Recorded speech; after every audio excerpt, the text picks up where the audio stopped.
오늘은 조금 미세먼지가 있는 것 같은데 주일 오후부터 화요일까지는 정말 청명한 날씨, 봄인데 가을 같은 느낌을 받을 정도로 공기도 깨끗하고 하늘도 푸르고 날씨가 너무 좋아서 정말 이렇게 좋은데 마스크를 쓰고 다녀야 된다니 하는 생각이 들었습니다. 정말 우리 기도한 것처럼 코로나가 속히 끝나서 정말 그런 예전의 일상을 되찾으면 참 좋겠다, 그런 생각이 들어요. TV를 보면 이제 프로그램들이 나오잖아요. 그러면 뭐 여행 프로그램도 있고 무슨 집짓기 프로그램도 있고, 그런데 이게 언제 찍은 건지를 알려면 마스크를 썼나 안 썼나 보면 알겠더라고요. 이거 예전 했던 거 다시 보여주는 거구나, 지금 하는 거구나 하는 걸 마스크 쓴 모습으로 구분하게 되더라고요. 참 시대의 아이러니 같긴 합니다. 이제 지난주에 야고보서가 끝났고, 그리고 이제 다음 주부터는 베드로 전후서를 여러분들과 수요일 저녁에 나눌 텐데, 오늘은 기쁨의 50일을 이제 시작했기 때문에 이것에 대한 설명을 수요일 저녁 예배 통해서 한번 나누고 그리고 넘어가야 되겠다, 이런 생각이 들어서 오늘 이 말씀을 준비했습니다. 우리 성경 한번 찾아보겠습니다. 출애굽기 23장 14절로부터 17절입니다. 창세기 다음 출애굽기죠. 출애굽기 23장 14절로부터 17절.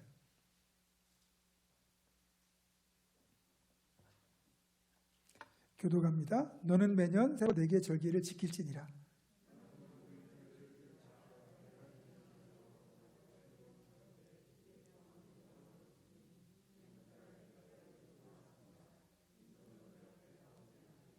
맥추절을 지키라. 이는 내가 수고하여 밭에 뿌린 것의 첫 열매를 거둠이니라. 수장절을 지키라. 이는 내가 수고하여 이룬 것을 연말에 밭에서부터 거두어 저장함이니라.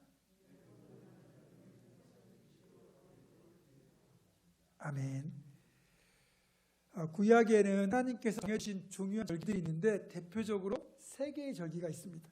오늘 본문에 보면 15절에 무교병의 절기를 지켜 나와 있죠. 그 다음에 16절에 맥추절을 지키라, 그리고 16절 중간에 수장절을 지키라, 이렇게 3개 돼 있죠. 이게 3번의 절기입니다. 무교절, 그 다음에 맥추절, 수장절.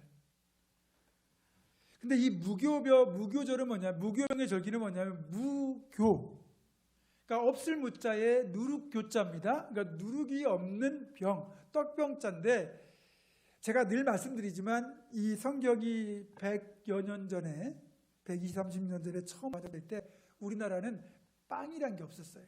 빵이 불어죠. 근데 이 빵이란 게 없어가지고 우리 이제 성경에 나오는 유대인들의 주식은 이 빵이잖아요. 그러니까 빵을 우리말로 번역하려다 보니까 빵이 없고 빵과 가장 비슷한 게 그나마 떡인 거예요. 그래서 성경에 우리말로는 떡, 그리고 한자로는 떡병자에서 병, 오병이어도 오빵이어인데 오떡이어가 되는 거죠. 그래서 그 오병이어예요. 그렇게 됐는데 사실 이 떡이라고 했을 때는 우리에게 와닿는 그 의미가 빵에 원래 빵으로 했을 때와 좀 느낌이 많이 다를 수 있어요. 왜냐하면 우리는 사실 주식이 밥이잖아요. 떡은 잔치 음식이나 아니면 우리가 간식으로 먹는 그런 어쩌면 사티 음식이죠. 그러니까 좀 그 의미는 빵, 그러니까 주식인 빵으로 좀 생각을 해야 더 정확하다. 무교병은 누룩을 넣지 않고 만든 빵. 여러분 빵을 우리가 먹을 때는 이게 뜯으면 부풀어져 있잖아요. 이게 여기다 이제 이스트 효모를 넣어가지고 누룩을 넣어가지고 밀가루를 부풀린 다음에 그걸 구웠기 때문에 우리가 식감도 좋고 먹기 좋은 그런 부드러운 빵이 되는데, 그게 안 들어가면 우리 말하면 그런 거 있잖아요. 뭐라고 그래? 개떡 같은 느낌? 약간 그런 식의 빵이 무교병이에요. 그러니까 이제 이 무교병을 먹는 무교절은 사실은 6월절과 같은 절기입니다. 자, 이제 6월절부터 한번 우리가 보게 되는데 이 3가지 절기 일단 살펴보게 돼요. 6월절은 어떤 거냐면 이제 출애굽의 그 마지막 재앙이 장자를 치는 죽음의 재앙이잖아요. 그 죽음의 재앙에서 면제가 되려면 각 집마다 양 한 마리를 잡아서 그 양의 피를 그 집의 문설주와 임방에 발라야 돼요. 기둥과 이 가로지름 이 인방에 발라야 된단 말이에요. 그러면 그걸 칠해 놓은 집은 죽음의 천사가 왔다가 영어로 하면 패스 오버, 넘어간다는 거예요. 그냥 지나쳐 넘어간다. 그거를 한자로는 유월, 뛰어넘는다 이런 뜻이에요. 그래서 죽음의 천사가 뛰어넘었다 그래서 유월절이에요. 3월, 4월, 5월, 6월 하는 그 6월이 아니고 뛰어넘는다는 뜻이에요. 담장을 뛰어넘는다 이런 식으로. 그 6월절이 이제 그 죽음의 재앙이 임하던 그날 밤입니다. 그런데 그 6월절이 있고서 이제 그 죽음의 재앙이 있고 다음날 파라오가 항복하지요. 무조건 이스라엘 백성들에게 떠나라. 자, 파라오의 마음이 언제 바뀔지 몰라요. 급하게 떠나야 됩니다. 그러니까 이 양고기도 불에 구워서 그냥 급한 대로 먹고 이 밀가루를 부풀릴 틈이 없는 거예요. 누룩너가 부풀려가 부풀은 다음에 빵을 만들 여유가 없는 거예요. 그러니까 밀가루 차를 그냥 물에 반죽해가지고 그대로 구워 먹는 그 무교병을 발효하지 않은 그 밀가루 그냥 빵을 만들어 먹는 그 일을 그 출애굽하던 그날 한 거예요. 그래서 죽음의 천사가 피를 보고 그냥 넘어간 날이 6월절이면 그 6월절에 먹은 음식이 무교병인 거예요. 그래서 6월절과 무교절은 같은 절기인데 이게 이제 기간절로 보면은 6월절 다음에 무교절을 붙여가지고 한 통으로 지내요. 그러니까 우리로 말하면 설날이 있고 보름이 있는데 이거를 그냥 묶어서 지내는 것과 같은 의미인데 우리는 설날은 설날대로 그 다음에 정월 대보름은 나물 같은 거 이렇게 해먹는 식으로 좀 다르게 보내긴 하잖아요. 근데 6월절은 6월절 만찬과 그리고 무교병을 연합해가지고 한 절기로 보냅니다. 그래서 거의 14일을 지키는데 앞에서 6월절을 지키고 나머지 뒤에 7일을 무교절로 해서 붙여서 지킵니다. 그래서 예수님이 그렇게 이제 6월절에 왜 또 이 십자가에 못 박히셨나를 더 봐야 돼요. 자, 6월절은 죽음의 재앙이 임하는 걸 막기 위하여 이스라엘 백성들 대신에 어린 양이 피 흘려 죽었잖아요. 그 피를 문에 발랐기 때문에 살은 거잖아요. 자, 사람의 생명을 위하여 그 대속의 제물로 양이 죽었어요. 그게 6월절이에요. 자, 예수님이 6월절에 예루살렘에 올라가셨다가 6월절 만찬을 드신 그날 밤 세족식하고 그리고 겟세마네 동산으로 기도하러 가셨다가 거기서 붙잡히셔서 그 다음날 십자가에 달려 죽으시잖아요. 그 6월절의 마지막 주간이. 그래서 어린 양이 피를 흘려 이스라엘 백성들의 생명을 구한 것처럼 예수님이 6월절 어린 양이 되신 거예요. 자, 그것을 세례 요한은 예수님이 공생애를 시작하실 때 처음에 보고 딱 알아맞혔어요. 자, 요한복음 1장 29절 보세요.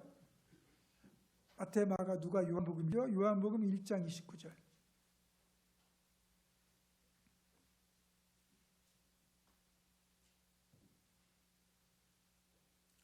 요한복음 1장 29절 같이 읽습니다. 시작. 이튿날 요한이 예수께서 자기에게 나오심을 보고 이르되 보라 세상 죄를 지고 가는 하나님의 어린 양이로다. 세상 죄를 진다는 건 이해가 돼요. 근데 왜 어린 양이라고 했을까? 이 어린 양에 담겨 있는 의미가 바로 6월절에 그러니까 이스라엘 백성들 출애굽 10번째 재앙에서 이스라엘 백성들의 생명을 구하기 위하여 피 흘려 죽었던 그 양처럼 생명을 살리기 위하여 자신의 생명을 내어준 그 양처럼 우리를 살리기 위하여 피 흘려 자신의 생명을 대신 내어주시는 예수님의 사명을 세례 요한은 보자마자 성령의 감동으로 안 거죠. 그래서 이렇게 말한 겁니다. 물론 이미 수백 년 전에 이사야 선지자를 통하여 이게 예언이 된 거예요. 이사야 53장 찾아보겠습니다.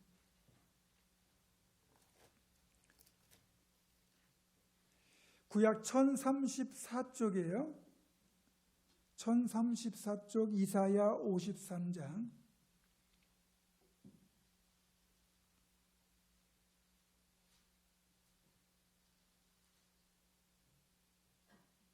53장 6절로 7절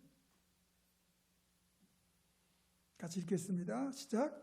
우리는 다 양 같아서 그릇 행하여 각기 제 길로 갔거늘 여호와께서는 우리 모두의 죄악을 그에게 담당시키셨도다. 그가 곤욕을 당하여 괴로울 때에도 그의 입을 열지 아니하였으며 마치 도수장으로 끌려가는 어린 양과 털 깎는 자 앞에서 잠잠한 양같이 그의 입을 열지 아니하였도다. 아멘. 여기 보면 6절과 7절에 다 양이 나오는데, 두 번 다 양이 나오는데 6절의 양과 7절의 양이 틀립니다. 같은 짐승으로서의 양은 똑같은데 의미하는 양으로서의 내용이 달라요. 6절에 나오는 우리는 다 양 같아서 그 양은 어리석고 미련하고 고집센 그런 양을 말하는 거예요. 그런데 7절에 나오는 어린 양은 예수님을 의미하는 거예요. 본래 여러분 양을요, 대관령 목장에 가서 보시기도 했을 거고, 또 외국에 가시면 볼 기회도 있을 거고, TV를 통해서도 보셨겠지만, 이 양이란 짐승은 굉장히 온순해요. 근데 의외로 미련하고, 의외로 겁도 많고, 의외로 성격이 못됐답니다. 제가 예전에 한번 말씀드렸는데, 이 양은요, 남 잘 되는 건 못 본대요. 그래서 여름에는 서로 붙어 있고 겨울에 떨어져 있는다고 그러잖아요. 왜 그럴까요? 여름에 떨어져 있으면 시원할 거 아니에요. 제 시원한 꼴을 못 보는 거예요. 그러니까 내가 땀에 쪄 죽어도 얘 시원한 꼴을 못 보니 가서 붙어 있는 거예요. 근데 겨울에는 떨어져 있으면 춥잖아요. 근데도 왜 떨어져 있습니까? 내가 붙어 있으면 따뜻할 거 아니에요. 그래서 떨어져 있대요. 그 정도로 이 양들이요, 의외로 심보가 좀 그렇답니다. 그 다음에 시력이 굉장히 나빠요. 후각은 좀 발달했어요. 그러니까 맛있는 냄새를 맡으면, 풀 냄새를 맡으면 정신을 못 차려요. 근데 눈이 나쁘니까 그 풀 냄새에 이끌려가지고 가다가 여기에 진흙구덩이가 있는지, 아니면 뭐 웅덩이가 있는지, 아니면 바위덩어리가 있는지, 뭐 아니면 사나운 짐승이나 뱀이 도사리는지 몰라요. 그냥 그 냄새에 끌려 가다가 자칫하면 다치거나 죽을 수도 있다는 거죠. 그래서 목자 없이는 양은 정말 연약하대요. 그리고 제가 그 다큐멘터리 한번 보니까 그 몽골에서 양 한 50마리를 그 울타리 안에 넣어놨는데 늑대 한 마리가 들어와 가지고요, 뭐 거의 다 몰살을 시켜놨더라고요. 힘을 합쳐가지고 늑대랑 싸우면 될 거 아니에요. 50마리니까. 근데요, 도망만 다니고 울기만 하지 그냥 속수무책 물리면 가만히 있어요. 그래서 목자 없는 양은 죽음이 다 똑같다. 죽는 것과 마찬가지다. 그렇게 보시면 돼요. 그게 지금 6절에 나오는 우리는 다 양 같아서의 그 모습이에요. 그러니까 각기 목자가 없으면 제 길로 가요. 그래서 망할 수밖에 없어요. 근데 7절에 거기 나오는 어린 양은 6월절 어린 양으로서 예수 그리스도를 말하는 거예요. 자, 어린 양이 털 깎는 자 앞으로 끌려가요? 가만히 있어요? 도수장, 즉 도살장으로 끌려가도요, 양은 가만히 있어요. 자, 예전에 우리 권사님들하고 진건에 그 도축장으로 여름성경학교 뭐 수련회할 때 아이들 먹이려고 저번에도 싸고 좋은 거 사시겠다고 이제 이분들과 거기까지 차를 가지고 간 적이 있어요. 마침 그때 그 트럭에서 도축할 돼지들을 내리더라고요. 저는 돼지가 그렇게 큰 거 처음 봤어요. 하마 같아, 하마. 그것들이 내렸는데 이제 이렇게 쭉 이렇게 철길을 따라가지고, 철제길을 따라가지고 들어가면 이제 거꾸로 매달려가 죽는 거예요. 돼지들이 본능적으로 안 와봐요. 안 가려고 그래요. 그러니까 거기서 일하는 직원이 물을 뿌리고 막 이래가지고 이제 보내거든요. 거기 돼지들이 그리도 안 가려고요. 막 버티고 막 그래요. 근데 제가 시골 살 때 돼지 잡는 걸 봤거든요. 실제로. 뭐 잔치하면 돼지 잡잖아요. 여러분 돼지 멱다는 소리 들어보셨어요? 얼마나 시끄러운지 몰라요. 동네가 다 떠나가요. 꽥꽥거리는데 나 죽는다고 막 발버둥을 치면서 그렇게 소리를 쳐요. 근데요, 양 잡을 때 보셨어요? 양은 절대 그러지 않아요. 양은 주인이요, 자기 와서 다리를 묶죠. 그리고 이 부분을 가르거든요. 칼로 이 부분을 갈라가지고 이만큼을 버린 다음에 손을 집어넣어가지고 이 숨통을 딱 끊어요, 이렇게. 그러면요, 하고 그냥 죽어요. 절대로 반항을 안 해요.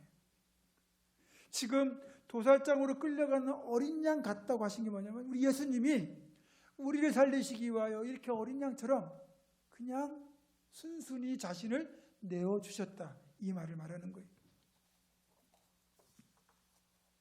그래서 이 6월절 절기가 예수님이 그렇게 우리를 위하여 어린 양이 되셔서 피 흘려 죽으심으로 신약으로 뭐가 돼요? 부활절이 되죠. 그러니까 유월절은 이스라엘 백성들이 이집트의 노예에서 해방된 걸 기념하는 날이에요. 근데 우리는 신약에 와서 이것이 부활절로 바뀌면서 뭐가 돼요? 우리를 죄의 노예에서, 사탄의 종노릇한 데서 해방시킨 날이 되는 거죠. 그리고 우리에게 자유를 주시고 영생을 주신 날이 되는 거예요. 그러니까 구약의 절기가 신약으로 오면서 이름이 바뀌면서 의미까지 새롭게 부여되는데 그 일맥상통하는 게 있는 거죠, 신학적으로. 자, 그리고 그 다음에 이제 이 6월절 절기 앞에, 그렇죠? 사순절을 보내잖아요. 그거는 어쨌든 이 노예 생활을 의미하는 거죠. 우리가 그것들을 돌아보면서 이 우리에게 구원과 자유를 주시려고 어린 양 되신 예수님이 얼마나 고난을 당하셨을까 깊이 묵상하는 기간으로 보내게 되는 거예요. 그래서 결국은 이 6월절과 무교절이 같은 건데 이거 신약으로 오면 사순절에서 부활절까지 이렇게 딱 묶인다는 거죠. 그 다음에 이제 유대인의 중요한 절기가 여기서 본 맥추절이잖아요. 맥추절은 다른 말로는 77절, 오순절이라고 돼요. 이게 이제 보리 추수하는 시기가 마침 6월절부터 날짜를 세보면 50일 뒤에요. 그래서 이제 7을 7진법 비슷하게 썼잖아요. 그러니까 7, 49, 7일이 7번 거듭나면 맥주, 그러니까 보리 추수할 때가 오는 거고, 열흘 단위로 10진법으로 계산을 하면 5번의 열흘이 지나고 나면 50일 뒤에 이 날이 오는 거예요. 그래서 원래는 맥추절이지만 숫자로 따져가지고 77절 내지는 오순절이라고도 불렀어요. 이게 이제 보리 추수한 다음에 하나님께 감사하는 절기인데, 이게 이제 신약으로 오면서 우리 한국교회는 어떻게 지킵니까? 맥추절은 말 그대로 우리도 보리 추수해서 하나님께 추수감사를 하는 날로 해서 매년 7월 1일, 그 첫째 주를, 7월 첫째 주를 우리가 맥추감사주일로 지키죠. 그리고 이 신약에서 이제 부활절 이후에 예수님이 약속하신 보혜 성령님이 이 맥추절, 오순절에 임하셨어요. 성령이 임하셨기 때문에 우리는 이 날을 또 성령 강림주일로 지켜요. 그래서 부활절 후 50일 뒤가 되는 주일을 성령 강림주일로 지키는 거예요. 49일째죠, 그러니까. 그래서 이 맥추절은 오순절의 의미로는 성령 강림주일이 되고, 그리고 맥추감사주일로서의 의미는 우리 7월 첫째 주 맥추감사주일로 바뀌게 되는 거예요. 그러니까 맥추절은 성령 강림주일과 맥추감사주일로 신약에서는 바뀐다. 그리고 이제 세 번째 절기가 수장절이죠. 여기도 이제 본문에 보면 우리가 읽었던 그 출애굽기에 보면 곡식을 저장하기 때문에 감사라고 되어 있잖아요.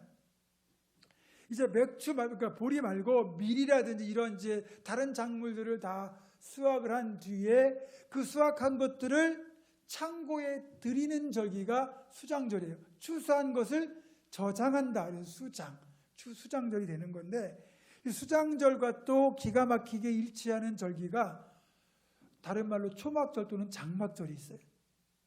초막은 말 그대로 풀로 엮은 집이 되는 거고, 장막은 텐트를 말하는 거죠. 이것은 이스라엘 백성들이 광야 40년 동안 생활할 때 집을 짓지 않고 이동식 주택인 장막이나 초막을 가지고 다니면서 도착한 곳에서, 머무는 곳에서 그렇게 초막이나 장막을 짓고 살았던 것을 떠올리면서 그렇게 하나님이 우리에게 은혜를 베푸셨다를 기억하는 절기예요. 그래서 지금도 이 초막절, 장막절이 되게 되면 유대인들은 자기 집 마당에다가 텐트를 치고 나와서 생활합니다.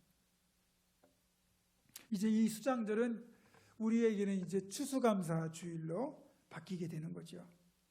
그리고 이제 참고적으로 말씀드리자면 이런 세 가지 절기와 상관없이 유대인들이 지키는 두 개의 절기가 더 있어요. 하나는 수전절이 있고 하나는 불임절이에요. 수전절은 요한복음에도 나오거든요. 요한복음 10장 22절에 보면 예루살렘의 수전절이 이르니 이는 때는 겨울이라. 수전, 뭐냐면 성전을 보수했다, 깨끗하게 했다. 그런 뜻이에요.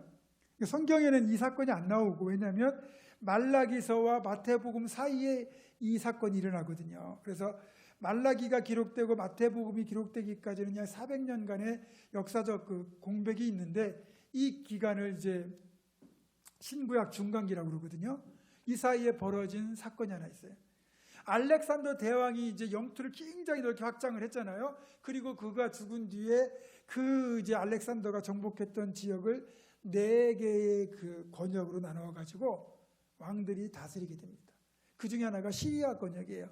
그러니까 팔레스타인 지방을 포함하여 위에 시리아, 레바논, 뭐 이쪽 요르단 지역 이쪽까지 넓은 그쪽 지역을 다스리게 된 사람이 안티오쿠스 에피파네스라는 사람이 있는데, 이 사람은 굉장히 그 유대인들을 싫어했어요. 그래서 이 유대인들을 어떻게 박해하냐면, 이들의 정신은 종교에서 나온다, 그걸 알고 이들이 정신의 중심지, 종교의 중심지인 예루살렘 성전을 더럽히는 거예요. 그래서 하나님께 거룩한 제사를 드려야 되는 그 제단에 유대인들이 가장 더럽고 가증하게 여기는 돼지를 잡아가지고 돼지를 잡아 제사를 드리고, 그리고 양의 피나 송아지, 염소의 피를 칠해야 되는 거를 돼지의 피를 성전 곳곳에다 바르는 거예요. 그러니까 유대인들이 격분을 하죠. 그렇지만 어떡합니까? 정복자인데, 자기들은 정복당한 사람들이고 아무런 힘이 없는데. 그러니까 그걸 보고 이제 격분하지만 아무 행동을 못할 때, 그 유대인 전통의 가문 중에 마카비라고 하는 가문이 있어요. 이 가문의 형제들이 일어나가지고 세력을 규합해가지고 한 3년 가까이 이 에피파네스, 이 정복자들의 군대에 대하여 격렬한 투쟁을 벌입니다. 그리고 마침내 이들을 몰아내고 예루살렘을 되찾습니다. 그리고는 더럽혀진 성전을 다시 한번 정결케 하죠. 그래서 거기 있는 잘못된 것들 다 끄집어내고 성전을 깨끗이 그 성경에 나오는 예식대로 정결케 하고 그날을 기념하거든요. 그날이 바로 수전절이에요. 예수님 당시에도 이 수전절을 지키고 있었거든요. 그래서 유대인들은 이 수전절을 지금도 자기들의 명절로 지키는데, 그때 이제 어떤 일이 하나 있었냐면, 이제 성전에 금초대가 있잖아요. 금초대에 하루밖에 쓸 수 없는 양의 기름을 넣었거든요. 근데 기름을 보충하지 않았는데 이 촛불이 8일 동안이나 계속 활활 타오르는 거예요. 이 성전의 불이. 그래서 이것이 하나님의 특별한 은혜다. 그래서 8일 동안을 계속 이 수전절로 지킨다고 합니다.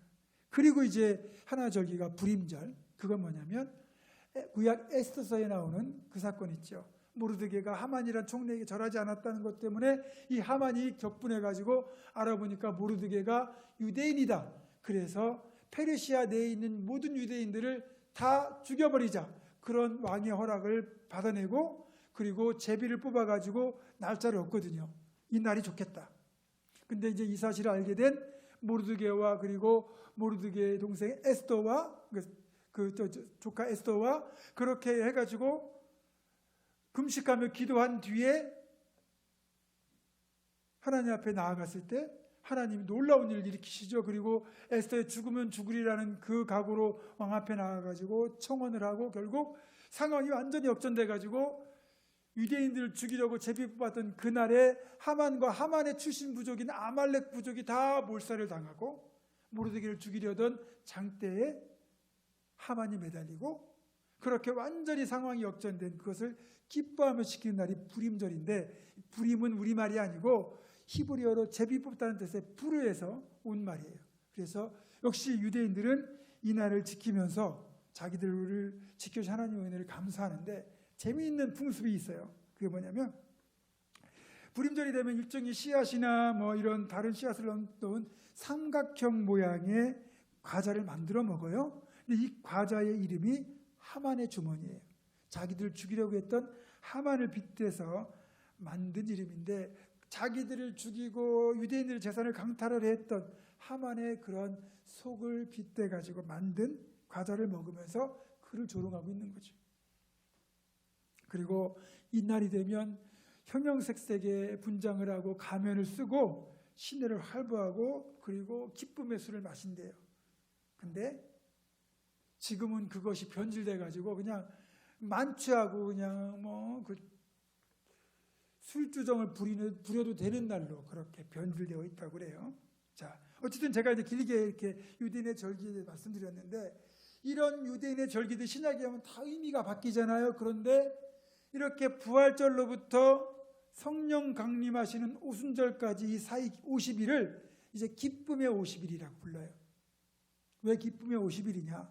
여러분들, 부활절 직전까지는 우리가 사순절 고난의 주간을 보냈잖아요. 주님의 죽으심을 우리가 생각하면서 그 고난을 떠올리면서 우리도 쾌락을 절제하고 경건한 삶을 살면서 그렇게 우리가 일종의 슬픔의 시간들을 보냈어요. 그 이유는 뭐냐면 마태복음 9장 15절에 보면 예수께서 그들에게 이르시되 혼인집 손님들이 신랑과 함께 있을 동안에 슬퍼할 수 있느냐? 그러나 신랑을 빼앗길 날이 이르리니 그때는 금식할 것이니라.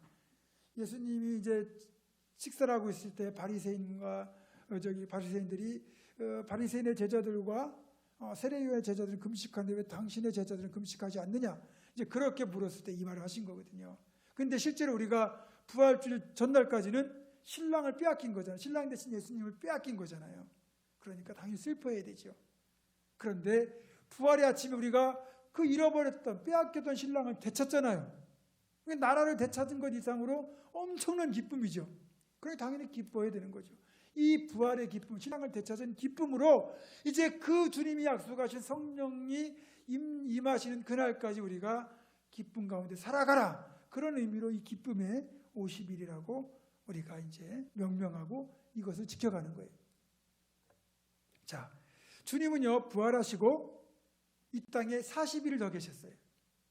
40일을 더 계시는 동안 여러분 성경 기록을 통해서 아시는 것처럼 제자들을 찾아가시고 만나시고 특별히 갈릴리 바닷가까지 가셔서 거기에서 밤새도록 고기를 잡던 베드로와 다른 6명의 제자들까지 그렇게 주님 만나시고 그 자리에서 베드로에게 네가 날 사랑하느냐 3번 물으시고 그를 다시 회복시키는 그런 사역까지 하셨거든요.